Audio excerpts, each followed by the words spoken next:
Sinabi mo nung nabuhay ng pagmamahal ng iyong sinusulong sa iyong binibigay akin. Pinalaban mo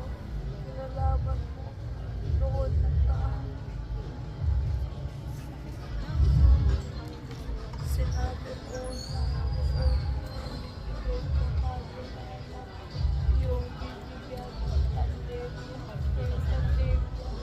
wala na si Rhea Thompson sa wala na talaga ang channel kasi may mura. Papasok ako ng alas 6 ng hapon, pinabukasan ako ng alas 6, hindi ko makamdaman yung tulog, tsaka iba.